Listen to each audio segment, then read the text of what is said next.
Hello, everyone. My name is Fabio Perry. This is the 23rd episode of BPerryFilms podcast. We'll be discussing different types of services that people can offer to their ideal client.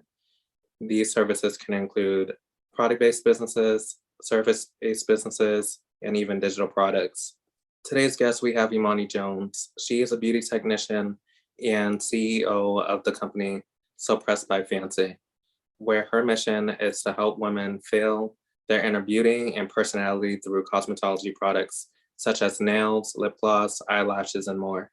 So Imani, this is your opportunity to tell us who you are and what you do. Awesome. Thank you for having me here. Again, my name is Imani Jones. And I created So Pressed by Phancie during the pandemic. And for me, I had already went to not cosmetology school, but I went to nail school and I got my nail license about 8 years ago. And I loved it. But I went to work for a salon that had nail services, and I didn't really like the feeling of it. By the time the pandemic came, I realized that I wanted to do something for myself, something where I could give back to other women, especially women, anybody really at this point, that can make them feel good about themselves.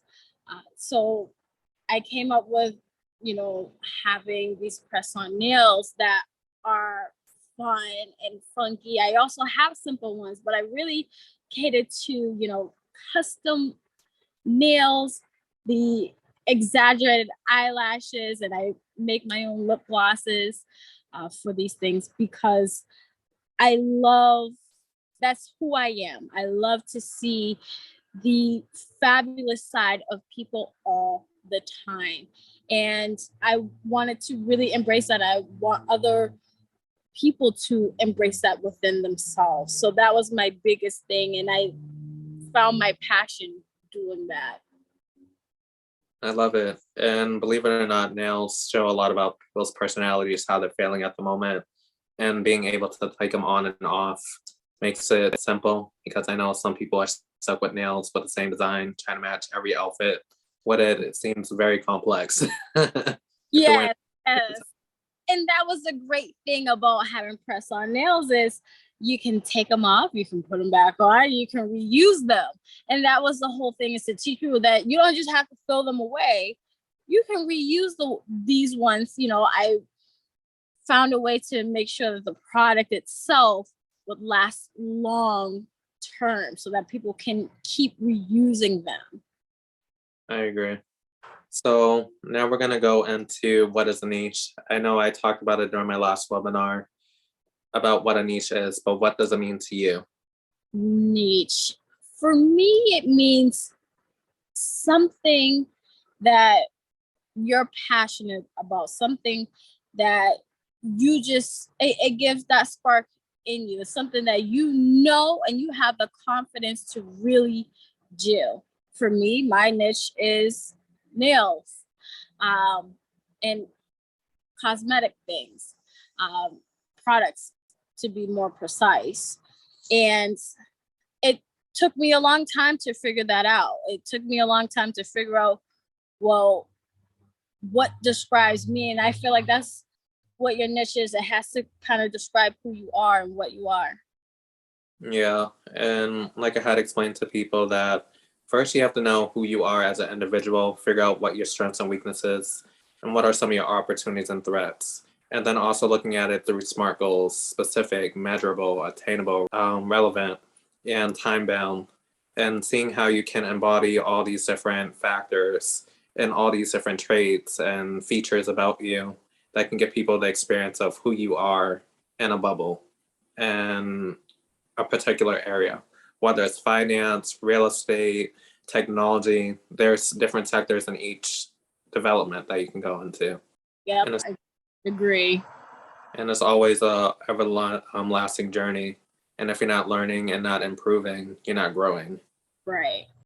So as we're going through this, we're going to be talking about some of the services some product-based businesses, and also some digital products. So as you're following along and you have an idea of what a niche is, the next step is figuring out how you're going to advertise your products. So we'll start with service-based businesses. What are some of the pros that you see in it? The pros and services is you get to really have that sometimes that one-on-one contact with that customer for that customer service. That's a great part of service products, is giving what the client wants. That satisfactory is a great thing. Making that customer happy is always number one. Mm-hmm. Definitely.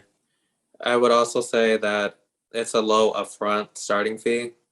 There Right. are a lot of expenses that go on behind the scenes, but compared to product based, you don't have to deal with the manufacturers.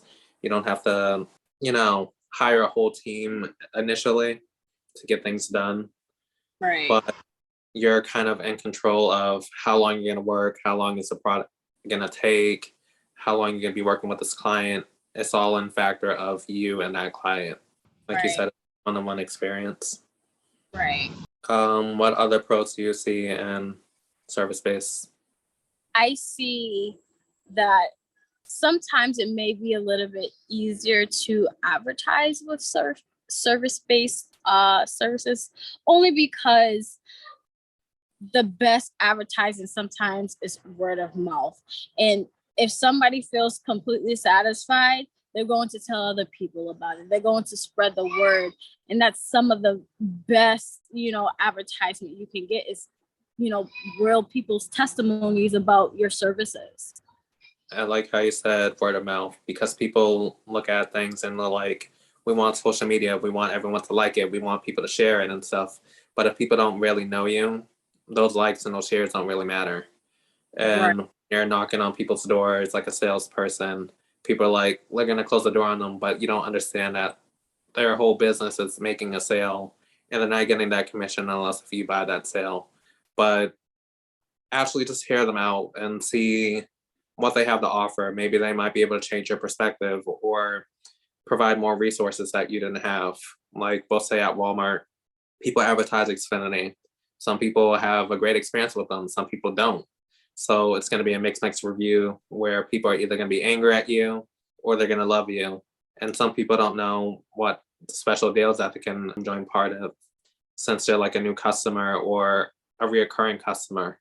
There could be some type of sale or some type of promotion going on where you can save like maybe $10 or $20, but hey, that's $10 to $20 a month in your pocket. And there's 12 months in a year, that's $240. Right. Right. It accumulates too, It does. You can use that on a new car, on a little vacation, or even start your own business, something like Right. that. I would like to mention that you have to be specialized in a certain skill to start a service-based business. Like you really need to be an expert. Like we'll say with my podcast, for instance, there's a criteria that everyone goes through, and the criteria may change. I can't tell you, but you can look on a website.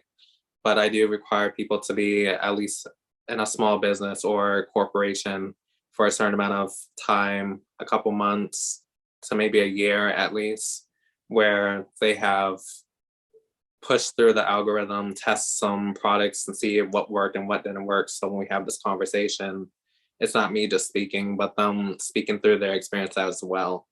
Yeah, it's what I do like about giving that service for my business is, being able to kind of be hands-on.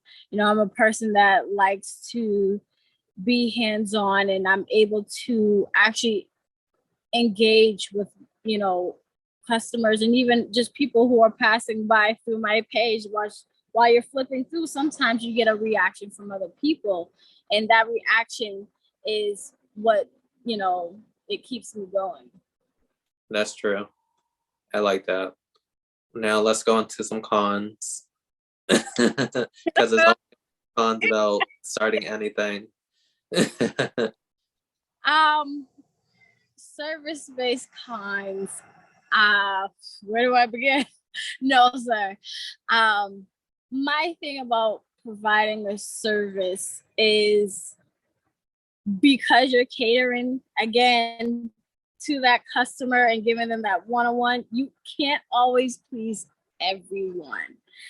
That is the hardest thing, you know. Sometimes say that again for the people in the back. You know, and it's not for everybody every time, and that's okay. You have to learn to be okay with that and say, you know what, I gave it my best, I put in my best foot forward, and I did all that I could possibly do. You know what I mean? And that's all you can do. And you feel bad because you're like, man, you know, I really just want this person to feel good about what I have. And sometimes they learn that it's not for them. They need to else. And sometimes it's not you, you know, or it could be that, you know, hey, it's, you know, something happened in between that. It could have been UPS. It could have been anything else, you know, and you have to figure out how to fix those things. Sometimes it's hard to fix those things and it's time consuming, you know, but the result is, as long as you try your best, you know, you will always have at least that good feeling like, you know what, at least I did really try to put that effort in. And a lot of people think we have the same hours in a day, like 24 hours, but we don't keep in mind people have sleeping regimens, people have kids, some people are working 9 to 5s on top of their business, some people are full-time creators like me and you. And it's like it's a lot. So when we have people that aren't really supporting, whether it's financially, and I'll get into that in a second, but I think as a service space, you can kind of tweak things as you're going along because it's real-time action versus going through a vendor and through inventory and all those other processes that go along with product-based businesses. And it's like you can even ask them in real time, what didn't work for you? At one point, that you feel like I turned you off? Or what is it the way that I approached something? Is it the way that I delivered something? Is there something about the nails that don't feel right compared to others? Is it the quality? Is it the information that I'm giving you? Is this not resonating with you? I thought you said this, but I gave you this by accident. I thought you might like this better. But it's all about that communication. And if communication's not 50-50, then no one wins. But even when you have a bad client, you still won because you had that client for a second. But it gives you an opportunity to learn. So I think that was an even exchange right there. Right. Even having that experience there is very important to have, because then you learn from it. That is your learning experience. You say, oh, okay, well, now I know what to do if this happens again, or how can I improve this? There have been times where I'm like, you know what, I need to improve my website and actually tweak a little bit because I don't have the correct disclaimers for it, and it's misleading. You know, you don't know that until, you know, you get those experiences. That's so true. And next, I'll say building an audience is very challenging as well because you don't have all the support initially because your cost may be low. People may not be buying everything, and a lot of people want things for free. And they don't realize you're paying for your website, email marketing, using social media, getting influencers or promoters to advertise your work, and advertising your product online on their social media, on your social media. What else? Me using Zoom cost me money to record and have other functionalities for my business. Getting a domain, registering the business, you're looking at thousands of dollars right there on top of hundreds of dollars that you have to pay every month. So when people say, oh, you should be doing this for free because I know you, it's in the back of my head, it's just like, that's kind of disrespectful. You don't think I'm worthy of getting $1 because you think you are better. And that's how it comes in real life. Right. And you have to know your worth when you're running your own business. And once you're confident in that, other people feed off of that. as well. You know, you have to be confident. It takes a lot, like you said. Not only that, but I also have to at some point learn, okay, well, now I'm getting big enough. I need to start paying myself. I need to start paying other people to do this for me or to do that for me.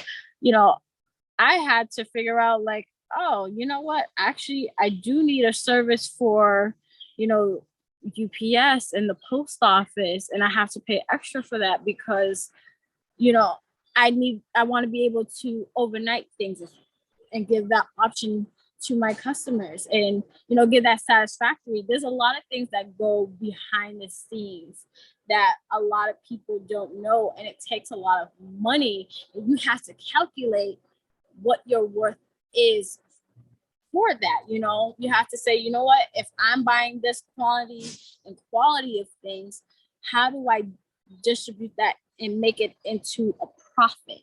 And, you know, you start your business not because, oh, I just want to get rich and I want to just do it for the money. You do it because it's your passion, but you also have to be able to live. You also have to be able to sustain yourself. So you have to find that balance of, okay, how much time can I put into work to sacrifice the time that I am with my family? How much money can I put in? How much am I going to charge for this so that I can start receiving, you know, that profit? And with that profit, I can become bigger with that and give more. That's the way that I see it. You know what I mean? I that's how I see my businesses. The more I'm able to gain from it, the more my customers are able to gain from. Even with the podcast and the webinars, people don't take into considering of the outreaching of guests, people reaching out to me, making sure that they are reliable, not just a fake engagement. Like the whole followings of people having thousands of subscribers, hundreds of thousands of followers on Instagram, TikTok, Twitter, and all these other apps don't mean anything to me, because if people aren't really engaged, like what does 5,000 followers do with 100 likes? Look at that ratio. That's not even like a real percentage right there. And people need to look at those things. And like I said, I want people who feel comfortable in their own skills to provide information to others and get information for either for free on YouTube or paid services through webinars and courses and stuff that I offer, to leave away with something, leave away with value, change their perspective. And we look at companies like Uber. You got people doing real estate. We have waiters that are not making any money really. And if they're not getting tips or getting paid like they should, or if they don't have a client coming in on time, or someone canceled, they have to refinance their goals for the week. Right. Those bills keep coming every month at the same time, but if they don't have enough money to pay for their seat, pay for the ride, pay for whatever that they have as an expense, they can't move any further, and you just kind of handicap them. So people should be nice enough and say, thank you for the opportunity of working with me. I like the haircut. I like the way you drive. Great view. Let me offer you a tip. Have a conversation with them. Like, you know. Right. And the important, they're very important. I'm glad that you said that, because that's the biggest thing is, you know, giving back to that person who just provided that service for you. It's very important. You know, a lot of people, they just skip and they just say, oh, this is great. And they really do enjoy the product that you gave them or the service that you gave them, but they don't show the appreciation to that. And I'm not saying you're going to be able to do that every time, because sometimes life happens. You know what I mean? It happens, and that's okay. But especially for somebody who, you know, is a reoccurring, or, you know, take that, you know, it only takes a few seconds to give a little feedback, or, you know, hey, I love this. That's all it takes. And sometimes for that Uber driver, for that person who just did your makeup, it uplifts them, you know, and it keeps them going. It gives them that motivation. Positive affirmations, and everybody can, it's free of charge right there. Right, right. Next, we're going to go into product-based businesses. Tell me what you think about product-based businesses in general, because I know that you're both a product and service-based at the same time. Yes. For products can be something that is, you can kind of put that on cruise control. That's what I like about it. So yeah, for products, I definitely feel like you can put that on, cruise control. Once you start getting, your rhythm into things, okay, I know when I need to contact the manufacturer for this. I know when I'm running low on these things, what do I do? What do I have to do after that? You kind of figure out your way, like, okay, fine. I got the rhythm of this. When this is low, boom, here it is. You can put those things in automatic control. A lot of that I can thank my computer because so the automatic, when it tells, from Amazon, or if you use, certain services, it'll tell you like, oh, you're running low on this, or you can subscribe to, products that you usually use, and you don't ever have to worry about, oh, I'm low on this, and then making, a bad situation and not having that actual product that you promised. So that's what I really love about products, and actually just seeing, people with my product. I get a kick out of it every time I see videos of people who are like, oh my goodness, I love this. And that is my favorite part, is seeing it on other people, is my product somewhere else. Definitely. And I like how you mentioned getting real-time feedback on when you're running out on supplies. And yes, you can set it to a certain number. Do not wait until you only have one item left, you guys. Set it, if you get high volume of items going in and out of your cash flow or workflow, set it at 50 or 100. That seems like a best number, because it gives you enough time to work with the manufacturer, get them to get it to the warehouse, get them to ship it or send it to your house, package it, and send it off and going. You'd rather have more product than less product, I would say. Yes, yes. It could be both, I learned. Sometimes if you get too much, you have an issue where that product may not sell as much as you thought. And so now you're left with this product and you're like, well, what do I do? And that's when the sales happen. You get a sale, okay, let me discount the price so I can get it out. I need to get the inventory out. It's been here too long. It's time to do something. I can't just have it sitting here. So that's where you kind of have to get creative, What would you say like the best number to, what would you consider the best number to be at if you're high in inventory? Honestly, I feel like it depends on your traffic flow. If you know that you're a small business and you've tracked for about a month that, okay, during this season, it's summertime, a lot of people love to get press-on nails during the summertime, especially, or during the holidays. You can calculate, okay, I need a higher number than say maybe in April, where is not really doing anything. No one's going anywhere. It's always raining. You can kind of calculate that.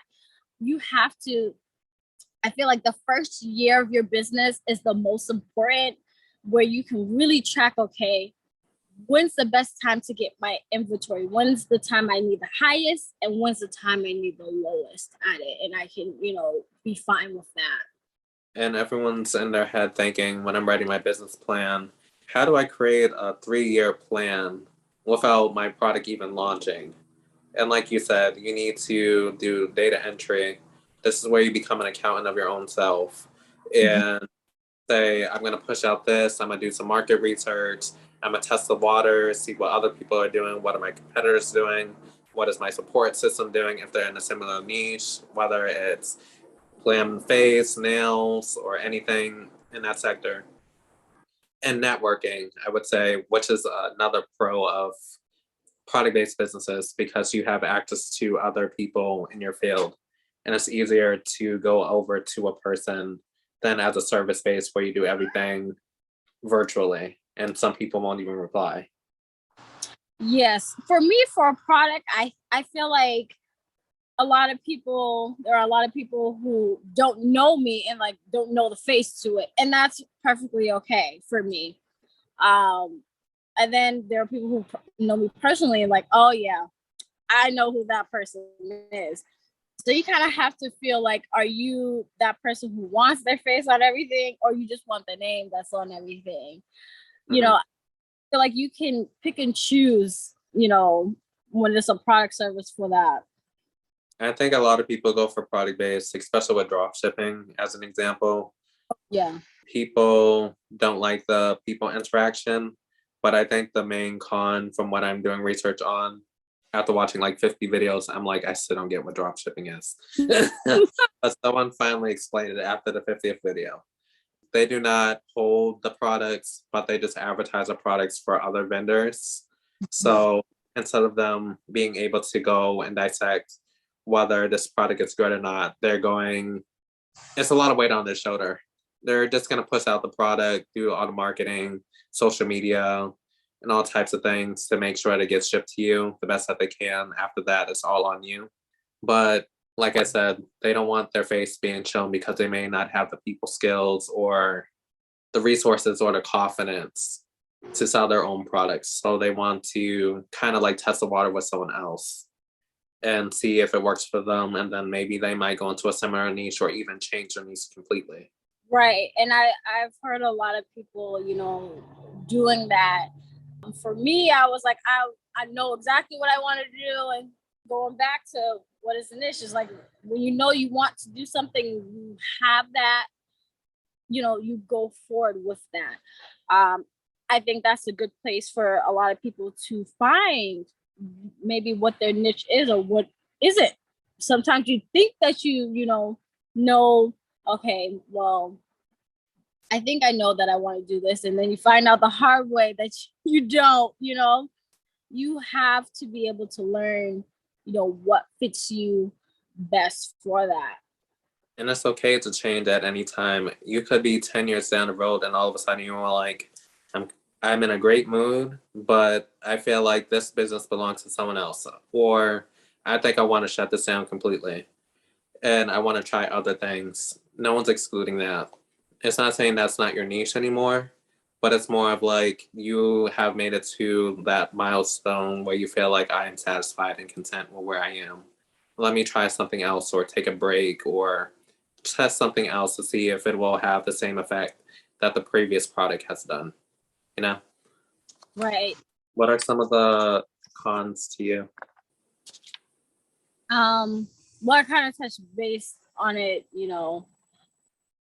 a little bit earlier, but sometimes for the service, for product service, services that you can give to people is sometimes I do have to rely on other people, and such as other manufacturers or delivery services.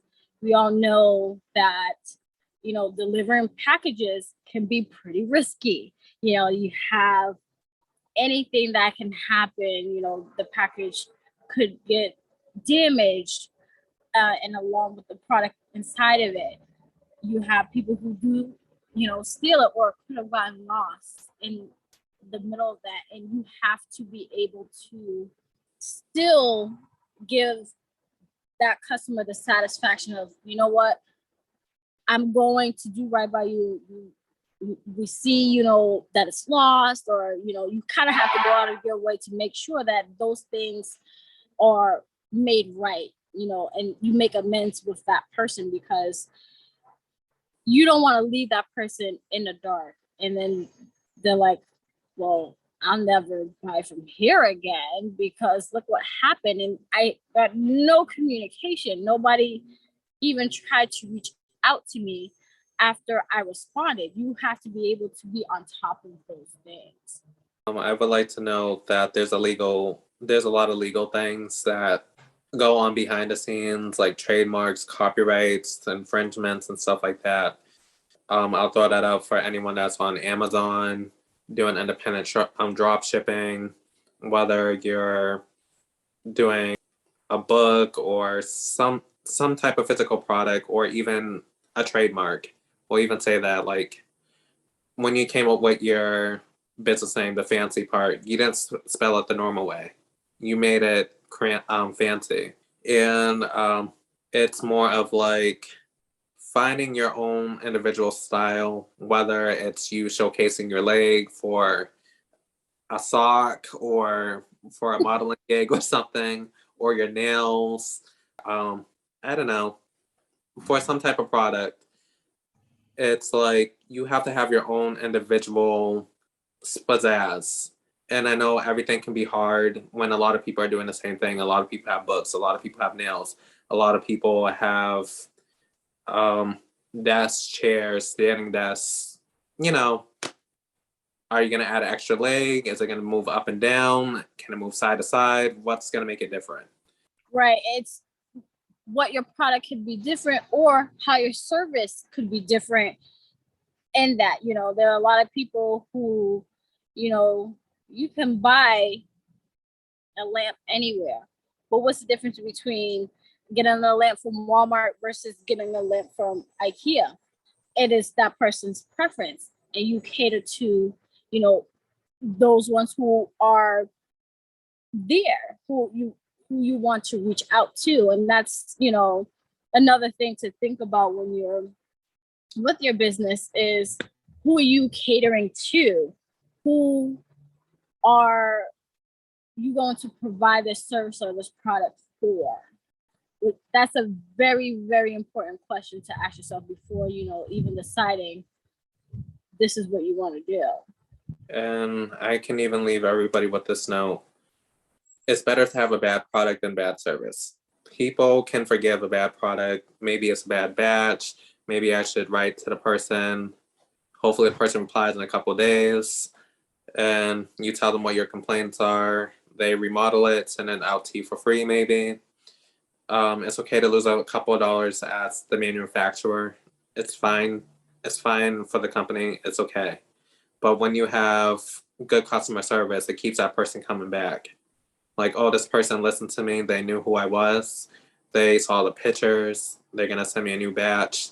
And guess what? You just got you a new customer or a reoccurring customer because people know no matter how bad a product is, I'm going to have excellent service. So it's a batch of 50-50.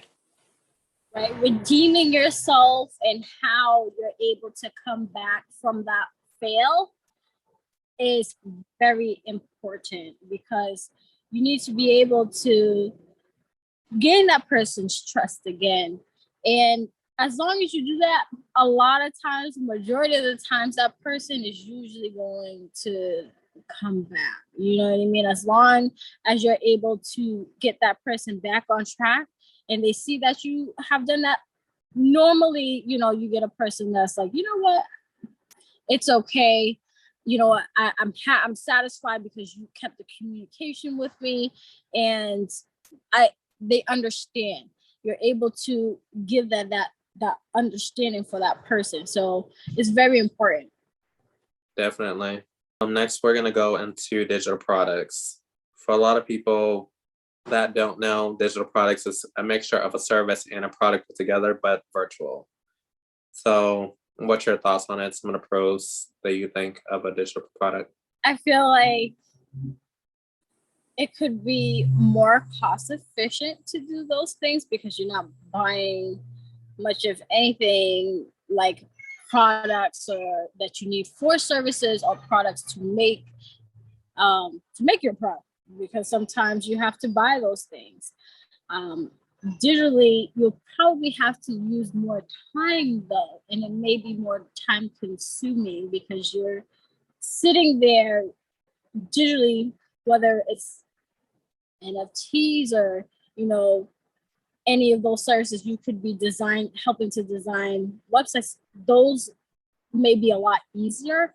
I have actually used those services for myself to kind of help me because it was very convenient. I love the convenience of it. That person may have a template on their folder. And what I've learned, especially with like Etsy, if you get something that's digital, a lot of them, they're not really replying back. It's Etsy. They have like an automatic message for them. Oh, here's the email. Whoop, it's all set.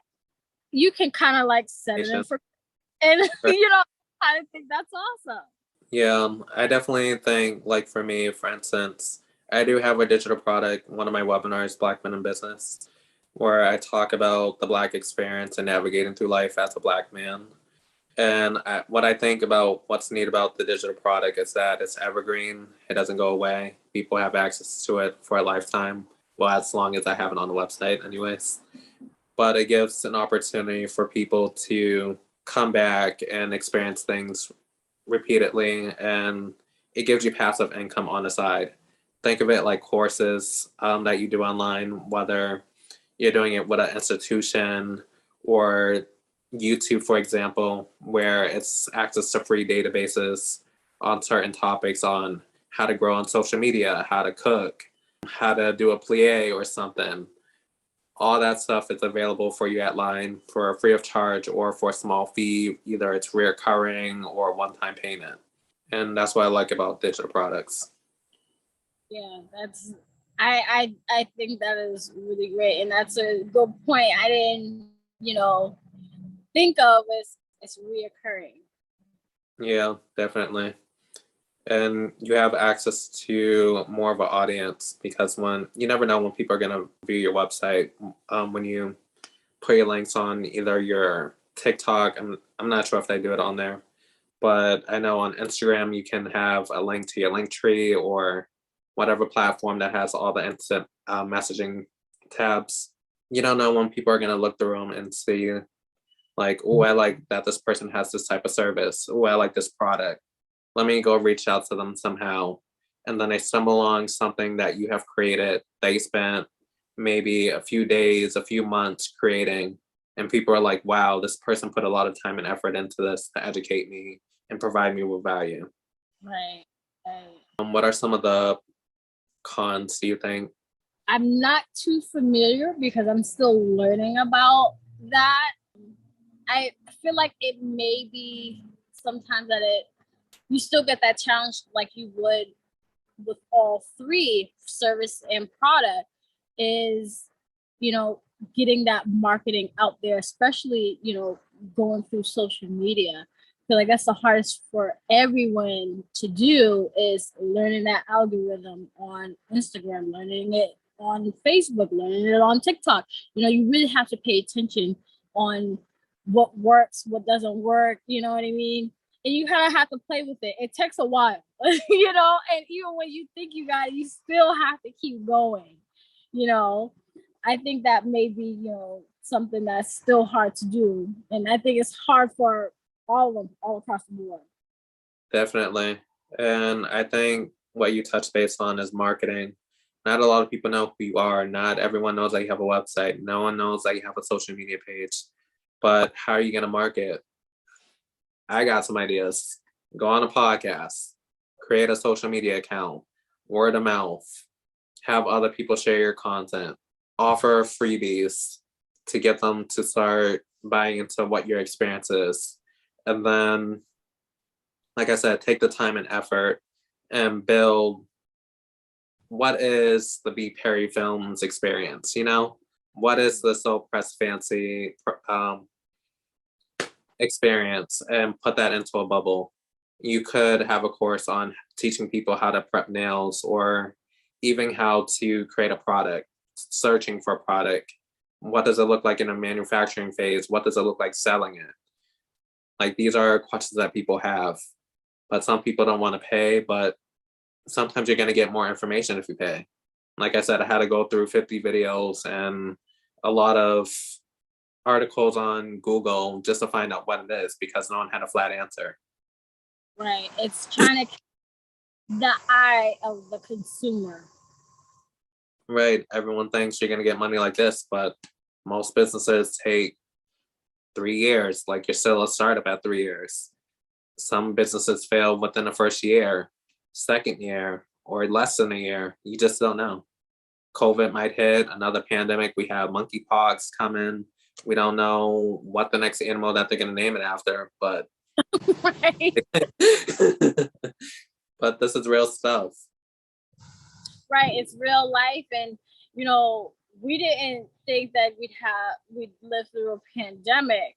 There's also recessions, you know, things like that, things that happen in the market, which affects you. You know, if there is a war going on somewhere where you usually get your stuff for your manufacturers out there, where do you go then? Those are the kind of questions that, you know, we are now learning is important to have in a business, trying to make it, okay, spill proof. Basically, you have to be able to figure out all these things now. And that's what the pandemic taught us, is how do we overcome an emergency like that? And patience. Because before I really didn't have it, but now I'm being forced to take my time, recalibrate myself, and execute. It's all about accountability. Absolutely. I do have some pop questions. They're not going to take too long. What method do you think is the best out of the three in your experience? I honestly feel like it depends on, like, going back with your niche. If you are better with digital, go ahead and do that. I like, for me, and what works best for me right now is product services more than, you know, providing a service, because that works better for me right now, and I'm able to change it if I kind of want to. You know, I don't think that there's one that's better than the other, because essentially we need all three. We need to have all of these things. You have to be able to have all these options. Definitely. I think it's a process. Believe it or not, when we went into the digital products, it kind of embodied both service and physical, even though that it's not physically there, but we can experience it in a way of using our other senses other than touch. And it's all about storytelling, being able to connect with your audience and even yourself, and reflecting on, is this going to give me fulfillment at the moment, or is this going to be a long-term investment? And people need to start budgeting that way. It's like, it's great to have a fancy car, but is it worth it? All right, is it going to make you feel better after the day? What happens if the car gets totaled? There's a shortage on gas rises. You're paying more behind the scenes than what you initially invested in. But when you're coming to my content, like on YouTube or my webinars and digital products, you're buying the experience, something that you're actually going to leave away with. So I feel like with service-based, I'm getting that experience of, maybe I can test the waters, reading through my analytics. What part do people drop off on? Are people resonating with the guests? Is there something that they need questions answered? So I can make a follow-up video or even build a course on it. And making sure that I understand what the real picture is. It's, don't have a narrow mind, but have a broad scope of the whole experience, you know? Absolutely. The next question is, how do you find the right target audience for your product? I feel like, for me anyways, that was more of a personal decision. My target audience, of course, you would love it for everyone, but for me, I want to reach those who like these kind of things, who like flashy nails, who like long eyelashes. Of course, I, love all natural beauty, and I love that too. But when I get dressed up, I want to be dressed up. I want to look the part. I want to feel good. I want my nails to describe who I am right there at, my fingertips. And I want other people to feel that way. And I'm not the only person that feels that type of way. So there's a lot of people in this world who feel that same kind of way. They have to have it match their outfit or whatever the case is. That is who I chose for my target audience. And, I've learned a lot of that, of course, are younger women who do love these things. Mm-hmm. And who doesn't like saving time? Yeah. Yeah. It takes people forever to get dressed and glammed up and feel that inner beauty, even with or without makeup and all that. Right. Or it could be that mom who's like, you know what? I'm finally getting date night. I don't have time to go to the nail salon. Let me just put these on for the great about myself. Go out dancing, It's all about, being true to yourself for that. And that's, that's my main goal for everyone. Definitely. And yeah, I'm gonna put up all of our links for all of our products and services. So definitely give this video a like and subscribe and buy into some of our products and some of mine. And I'm always looking for people to join the podcast and advertise their products and services as well. Please, can you tell us how we can connect with you? Absolutely. So you can find me on Instagram by So Pressed by Phancie. You can also find me on TikTok with the same name, So Pressed by Phancie.com. You can find me there as well for my website. Love it. You can find me on YouTube, of course, Instagram, Clubhouse. I am on TikTok, trying to navigate through it. She's keeping me accountable, you guys. I start posting. that one. Website, BPerryFilms.com. And thank you. It was nice sharing this space with you. And hopefully this encourages people to start their own service, product, digital product, or any type of business that they wish to pursue. And this video was made to give highlight to people around the world. Hope that there is some opportunity for you to put out a product and it to do well, whether or not it succeeds long term or not, you still tried, and that's all that matters. Right. Yes. Thank you so much for having me on here and using your platform as well. This is what business is about, enriching each other, encouraging and supporting each other, which is the biggest thing. Thank you. It means a lot. And thank you for being a part of this. Thank you. Thank you. Of course.